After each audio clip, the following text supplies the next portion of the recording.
Немец, значыць фашыст. Але калі купляць аўтамабіль ці хаця бы кававарку, то давай нямецкую, бо якасна, не той, што вось гэтае нашае ўсё. Нашыя бацькі і дзяды яшчэ памяталі прывезеныя з Германіі шмоткі, мэблю, нават завадскую тэхніку пасля 45-го году. Карацей, гэта тыповы набор саўковых штампаў у галаве, такі must-have. А што там было раней у нашых стасунках з немцамі? 200, 300, 500 гадоў таму. Ну, мы ж не ў 41-м годзе пазнаёміліся, правда?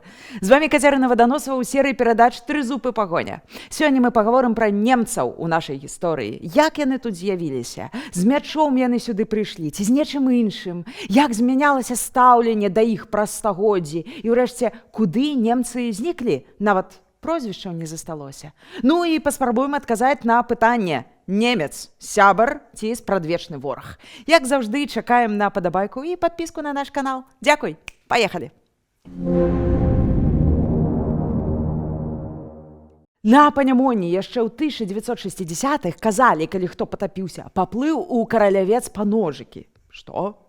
Адна фраза, а за ёй цэлая гісторыя. Каралявец Кёнігсберг, сучасны Калінінград, мега-цэнтр гандлю, з якім нашыя продкі мелі справу ў часы ВКЛ.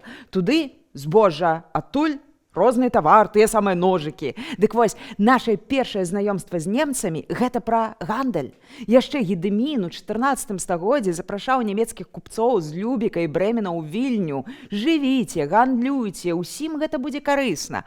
У Вільні дагэтуль ёсць Вакечугатве, нямецкая вуліца. Немцы там сяліліся. Тое самае ў Полацку, бо той меў шырокія сувязі з гандзейскімі гарадамі. Нямецкая слабада была ў Менску, роўна як і ў іншых гарадах рэгіёну, і ўсе іх не пералічыш.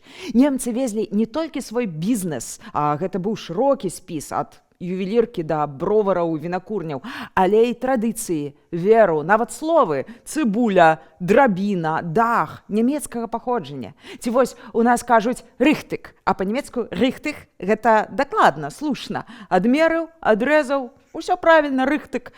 Неяк так атрымалася, што адныя народы пакідалі ў нашай мове будаўнічую тэрміналогію, напрыклад, а іншыя – мацюкі. Што ж. А што там у вайсковым плане? Вы скажаце: ну, крыжакі, камон, мы спрадвек ваявалі. Так, ваявалі. Пра Тэўтонскі ордэн і Грунвальд у нас былі асобныя выпускі. Гляньце, калі не глядзелі. І там я казала, на кожнай вайне ты вучышся, пераймаеш праціўніка, асабліва калі тэхнічна ён больш прасунуты. Артылерыя, цяжкое ўзбраенне, вялікія мураваныя замкі – усё гэта урокі тых войнаў з крыжакамі. То бок, сучасная на той момант еўрапейская школа вайны – гэта плён нашых шматлікіх войнаў з крыжакамі. А ўжо ад 16 стагоддзя папулярнай тэмай сталі нямецкія найміты, ланскнехты.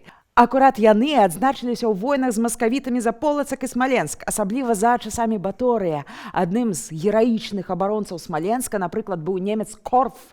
Яшчэ ў Жыгімонта Старога ў гвардыі былі немцы-драбанты, у характэрнай заходняй вопратцы з алебардамі. А цягам 17 стагоддзя ніводная вайна не абыходзілася ў нас без нямецкіх пікінераў, мушкецёраў. Горача віталі немцаў і ў прыватных арміях, у тых жа радзівілаў. Куды ж без нямецкага пехотнага рэгіменту? Праўда, да іх дакідвалі таксама шкотаў, ірландцаў, галандцаў, французаў. Такі сабе замежны легіён у мініятуры. Нашыя вялікія князі і магнаты, канешне, прачэкалі, што суседства выгаднае ва ўсіх кірунках і пачалі запрашаць. Нават першая валюта ВКЛ еўрапейскага ўзору ў 16 стагоддзі з'явілася дзякуючы немцам. Тыя прывялі ў парадак фінансы дзяржавы і сам выгляд манеты. На яе ўрэшце стала прыемна глядзець і не сорамна замежніку паказаць, бо раней завітаў там грошы ВКЛ гэта перайманне татарскай манеты. То бок, такая супраца была канчатковым цывілізацыйным выбарам ВКЛ у бок Еўропы, не Азіі. Ну і далей, жывапіс, партрэты нашых князёў, магнатаў, медыцына, аптэкарская справа, архітэктура, друк. Нават у віленскай праваслаўнай брацкай школе настаўнічалі немцы-пратэстанты. Нікому гэта не замінала чамусьці. Немцам той было таксама выгадна, бо ў іх там рост насельніцтва, мала зямлі, у бізнесе канкурэнцыя. А тут прыязджай і працуй. Прычым размова не толькі пра гарады. Напрыклад, у 1563 годзе вялікая група немцаў і галандцаў пасялілася па Бугу на Берасцейшчыне, і так паўстала калонія Нойндорф-Нойбау. На Магілёўшчыне дагэтуль ёсць вёска Вейна ад вайн – віно, бо немцы там ладзілі бровары і вінакурні. У Слуцку ў 1535 годзе князь Юрый Алелькавіч вылучыў немцам зямлю пад кірху, бо кожная грамада хацела мець дом малітвы і пастара. У нас пачалі паўставаць кірхі, пра іх школы, таксама могілкі. Праўда, да нашага часу яны амаль не дайшлі, можа, апроч кірхі ў горадні. Усё гэта было панішчана ў часы СССР, а пасля і адраджаць не было каму. Пра гэта я скажу трошкі пазней. Немцы ехалі да нас ажно да скону Рэчы Паспалітай. Адна з апошніх хваля ў 60-80-е гады 18 стагоддзя паходзіла з поўдня Нямецчыны, таму і размаўлялі яны на швабскім дыялекце. Адсюль у нас і прозвішчы Шваба, Швабовіч. Характэрны прыклад мястэчка Ізабелін на Ваўкавышчыне. Арыстакрат Флемінг, сам патомны немец, запрасіў сваіх. Тыя прыехалі, паставілі кальвінскі збор, займаліся гаспадаркай, а ў 19 стагоддзі наладзілі вытворчасць цэглы і дахоўкі. У тым рэгіёне дасюль, калі едзеш, то дзівішся. Хата ўжо проста валіцца, але яна пакрытая чырвонай дахоўкай. Немцы вельмі хутка асіміляваліся. Хапала 2-3 пакаленняў, каб засталося толькі прозвішча. Яны прымалі каталіцтва, праваслаўе, мова сыходзіла ў нябыт. Шмат якія старыя нямецкія роды мы ўжо ведаем як патрыётаў нашай зямлі. Рэйтаны, плятары, тызенгаузы, ромеры, чапскія і гэтак далей. Той самы Тадэвуш Рэйтан, той самы, які казаў «Забіце мяне, не забівайце айчыны». Ці Эмілія Плятар, гераіня паўстання 1831 году. У яе ў сям'і шанавалі нямецкія рыцарскія традыцыі, бо сам род з інфлянтаў, а туды трапіў з Вестфаліі. Антоні Тызенгаус, адзін з апошніх рэфарматараў Рэчы Паспалітай, які паказаў, як могуць працаваць інавацыі ў гаспадарцы. Дык што атрымліваецца? Нашы немцы? Патрыёты? Пачакайце, не ўсё так проста. У народзе, сярод сялянаў асабліва, канешне, жылі стэрэатыпы, што да немцаў, бо яны іншыя, па-свойму гавораць, моляцца, кураць люльку, граюць на скрыпцы, нешта там майструюць, паліруюць увесь час. Яны дзіўныя. У Францішка Багушевіча быў верш «Немец», дзе ў іранічнай такой форме сабраныя стэрэатыпы і фобіі з народнай свядомасці. А што жыць да немец, дзеці аднай маткі, і мова падобна, і адны ўхваткі, і абодва ласы на чужую працу, і, мусіць, абодва ядуць з кроўю мацу. Дык што сяляне? У Міцкевіча немцы гэта ворагі, крыжакі, пачытайце паэму Конрад Валенрод.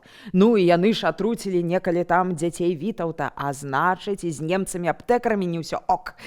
Што за мікстуры і прашкі яны з сабой возяць? Ці вось такая канспіралогія яшчэ была. Тытунь – гэта нямецкая выдумка. І немец вучыць людзей паліць, каб яны маўчалі і не маліліся ржанец, во як. А самі немцы таксама падазрона маўклівыя. У Яна Баршчэўскага ў фантастычных апавяданнях чорт носіць нямецкую вопратку. А яшчэ немцам чорт даў порах, грошы, тытунь, розныя швабскія карэты, ананасы, ліманад і далей па спісе. Усё, карацей, чужое. І ў гэтым чытаецца такі шляхецкі кансерватызм напалам з крыўдай за страчаную Рэч Паспалітую, за страчаны рай. Бо гэта ж немцы з рускімі яе дзялілі. Але пазней, напрыклад, у ананімным зборніку апавяданні на беларускай гаворцы мы чытаем, што немцы тыя і ў полі ходзяць з кніжкамі. Хлопец валы паводзіць, бацька арэ і разам чытае, палажыўшы кніжку на плузе. О як! І знаюць яны з кніжак многа чаго добрага. Як скаціну ад памору, збожжа ад кратоў ратаваць, як ніву лепш узараціў, як упору, што лепш пасеяць. Гаспадары яны хоць куды. А што наш мужик? І гэта перагукаецца, дарэчы, з радкамі Шаўчэнкі. І на січі мудры німаць картопельку садыць. Дарэчы, этнограф і падарожнік Чужбінскі, які наведваў паселішчы немцаў-менанітаў на Дняпры, пісаў, што ва ўкраінскіх сёлах жыццё убогае, затое вясёлае, а немцы багацейшыя, але сумныя, бо ўвесь час нешта там шкрабуць, шыюць, чысцяць, паліруюць. Вось такая розніца. 20-е стагоддзе ўсё змяніла, бо той стары свет наўпрост перастаў існаваць. Напрыклад, пад Кобранам былі нямецкія паселішчы, дык па меры набліжэння фронту Першай сусветнай у 1915 годзе расіяне людзей проста выселілі ў Сібір за 24 гадзіны, бо яны былі патэнцыйныя здраднікі. А гаспадарку разбурылі, ўсё спалілі. Пасля другой сусветнай не засталося ўжо наогул нічога. Людзей, чые продкі тут жылі сотні гадоў, саветы забівалі ці арыштоўвалі па этнічнай прыкмеце, бо яны немцы. Вось Марыя Ферля, напрыклад, на здымку. Яна пражыла доўгае жыццё, 95 гадоў, прынцыпова не мяняла імя па бацьку, Адольфаўна, бо як адмовіцца ад таты. У 46-м яна была арыштаваная, рэабілітаваная толькі ў 67-м. А шмат хто мяняў прозвішчы, нават імёны. Быў ты Франк, Цапф, Векверт, а стаў Іваноў, Семёнаў, Харытонаў, каб не чапляліся. А пасля Сталіна ў лагеры за нацыянальнасць ужо не ссылалі, але нават атрымаць вышэйшую адукацыю з такім прозвішчам было амаль немагчыма. Не засталося ані кірхаў, ані могілак, ані арганаў з гадзіннікамі, бо яно ж усё фашысцкае, праўда? У горадні на месцы старых лютэранскіх могілак, напрыклад, зрабілі дзіцячы садок. Пра могілкі там нагадваюць толькі старыя ліпы. Праўда, а што тут такого? У гэтым відэа я адмыслова не акцэнтавалася на падзеях 20-го стагоддзя, на першай і другой сусветнай, бо гэта ў прынцыпе час максімальнай дэгуманізацыі міжнацыянальных стасункаў. І час прапаганды, калі за штампамі мы не бачым уласнай гісторыі, а за 20-м стагоддзем найчасцей мы не бачым таго, што было яшчэ раней. Дык што ж атрымліваецца? Немец, ён сябар ці гістарычны вораг? А давайте ўсё ж вы адкажце на гэтае пытанне ў каментарах, А я пачытаю, мне гэта цікава. На сёння я развітваюся. Будзьма разам з сапраўднай гісторыяй. Будзьма разам з Украінай.